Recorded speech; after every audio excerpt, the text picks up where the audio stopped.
Assalamualaikum. My name is ECKY and other group members. My friend is RELITA, ZIDAN, and NAUFAL, ABDILLAH. Before we're going to explain our background problem. First, I'm going to explain you about the government programs that called free meal program. The first I'm going to explain about the free meal program. What is free meal program in Indonesia? The free meal program in Indonesia is a government initiative launched in Indonesia in 2025 under President Prabowo Subianto to combat malnutrition and reduce child stunting by providing free nutritious meal to school children and pregnant on breastfeeding women, targeting 82.9 million beneficiaries across school and Islamic boarding institution.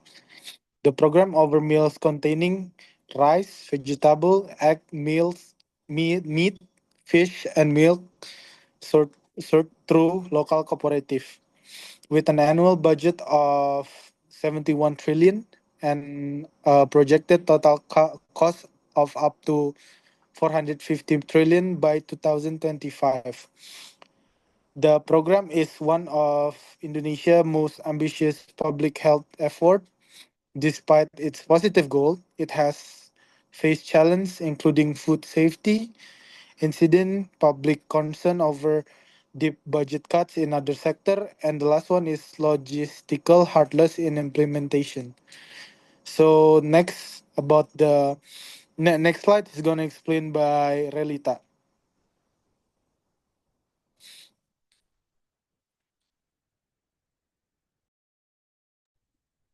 Thank you, Bagus.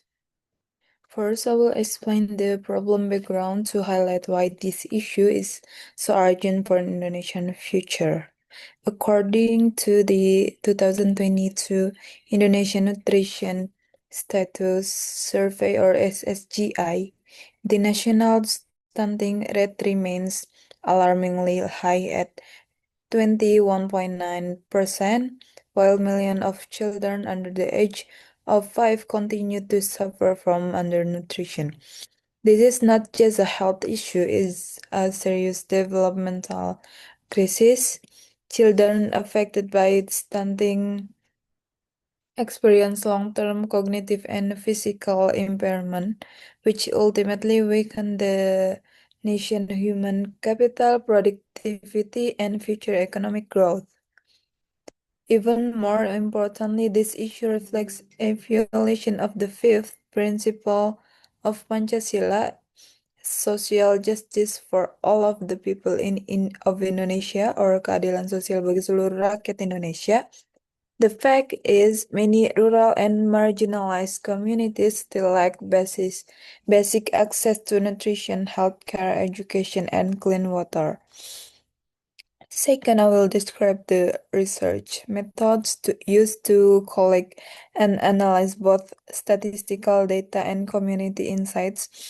To examine this issue, our study used a mixed methods approach. We combine both quantitative and qualitative data to ensure a well-rounded analysis. For the quantitative part, we use data from SSGI 2022 and the 2018 RIZKA and lastly publications from the Ministry of Health. For the qualitative aspect, we conduct semi-structured interviews with 15 Kader Posyandu or community health volunteers from various provinces representing both urban and rural areas. So our analysis was guided by UNICEF's conceptual framework on malnutrition, which explores immediate, underlying, and basic causes, and the values of Pancasila, which provided philosophical depth, and relevance to the Indonesian context. This combination allowed us to explore not only the statistics, but also the real life struggles and insights from the field.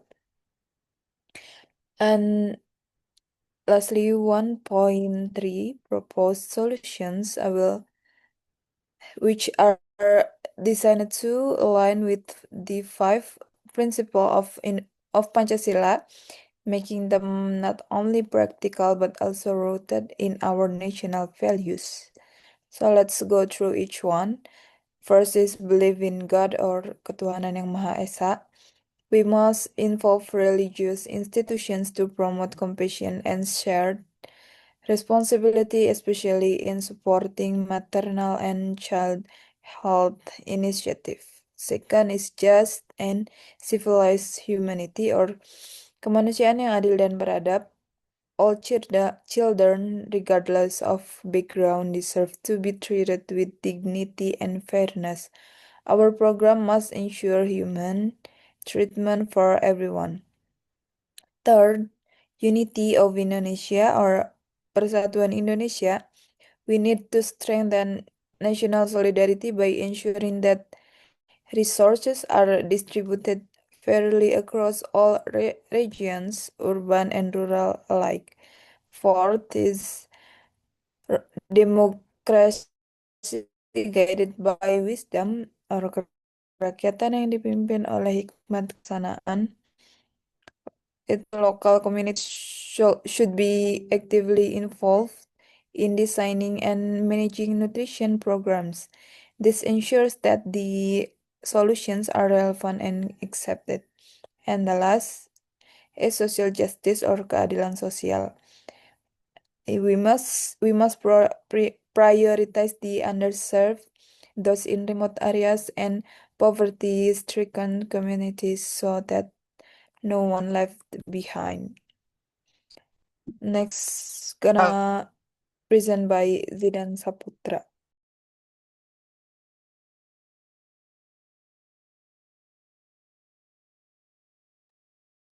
Okay, for the literature review, so I'm gonna explain about the literature review. So malnutrition stems from immediate or diet or disease, underlying care health, and basic economic causes. Prior studies stress the importance of integrating Pancasila, cultural values, and community involvement in interventions. So there are two findings were found, quantitative and qualitative. But I'm gonna explain the first findings is quantitative findings. So quantitative finding using the 2022 Indonesian Nutrition Status Survey and the 2018 RIZKA data, the following key findings emerge. The first one is stunting prevalence. National average stunting rate remains high at 21.6%, with rural areas reporting up to 28.3%, significantly higher than the urban areas at 15.4%. So second one is undernutrition. Approximately 19.8% of children under 5 suffer from moderate to severe undernutrition. The third one is access to clean water and sanitation. Is only 64% of rural households have access to improved sanitation facilities compared to 89% in urban centers. And the last one is health service. Utilization of maternal and child health services varies widely, with provinces like Papua reporting less than 40% access compared to Java and also Bali regions exceeding 75%. And the second one is I'm going to explain about the qualitative findings. So qualitative is semi-structured interviews with 15 kader posyandu from 6 provinces provided in the perspective of on implementation challenge and community responses. And first one is community engagement. There's most cadres emphasize the importance of involving religious leaders to foster acceptance of nutrition programs aligned with local values. Second one is resource constraints. Many cadres report of nutritional supplements and educational materials, especially in remote areas. And third one is reluctant respondents. Some community members showed skepticism toward government programs, fearing external interference or doubting the effectiveness of supplements, which pose challenge to uptake. A few mother expressed concerns about potential side effects of fortified foods. And the last one is success stories. It is positive case where local wisdom and community participation led to improve attendance in posyandu session and better nutritional outcomes.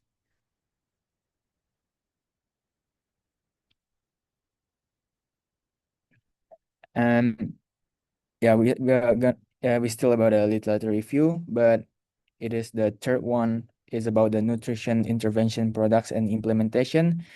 There are three elements, which is micronutrient supplementation. So micronutrient supplementation is distribution of vitamin A and iron supplements alongside ready-to-use therapeutic foods in selected high-risk districts. And the second one is nutrition education. It is curriculum delivered through posyandu cadres incorporating Pancasila values. And third one is water sanitation, or we can say that WASA programs effort to improve access to clean water and sanitation facilities with focus on equity. And the last literature review is discussion and synthesis. So the data confirm that malnutrition and stunting remain pressing challenges with complex socio-economic and cultural determinants. Quantitative data reveal clear disparities in access and outcomes, while qualitative insights emphasize the critical role of cultural relevance and community trust. So the study aligns with contemporary research advocating for a holistic approach that combines scientific nutrition intervention with socio-cultural engagements. Thus, future strategies should depend participatory methods and tailor products to community contexts.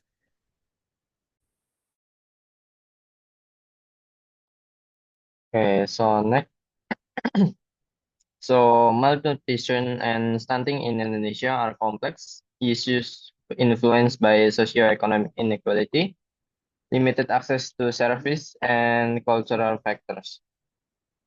Despite overall progress, regional disparities remain, particularly between urban and rural areas. Addressing this challenge requires inclusive, community-based approaches that go beyond medical solution, incorporating local values and trust building.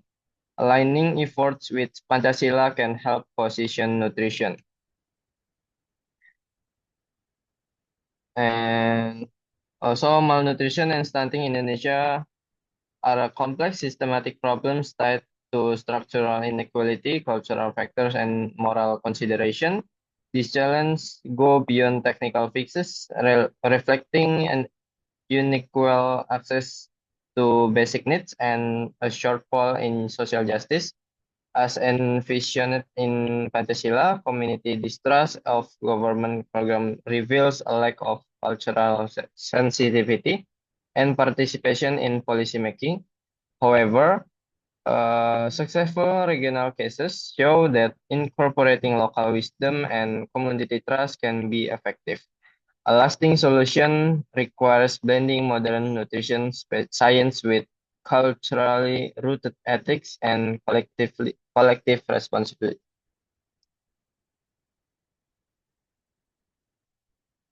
Okay, so last is recommendation. To effectively address malnutrition and stunting in Indonesia, several strategic actions are proposed. Policies should be grounded in social justice, targeting marginalized groups and tackling sectoral issues like poverty and regional inequality. Local ecosystem must be empowered by involving community leaders, religious figures, and health volunteers in every stage of program development. Intervention should be culturally and linguistically tailored to ensure relevance and acceptance. Additionally, long-term investment in health worker training and infrastructure, especially in underserved regions, is crucial. Lastly, a transparent, participatory monitoring system is needed to uphold accountability and encourage community oversight. Okay, so from all of the presentation our mentioned before, so there are recommendation from my friend Noval, but the main thing, the best thing to recommend it is like the free meal program, like I mentioned, my friend mentioned before. So from the free meal program, government can reduce the stunting and also the malnutrition. So okay, I think that's all from for our presentation. Okay, assalamualaikum warahmatullahi wabarakatuh.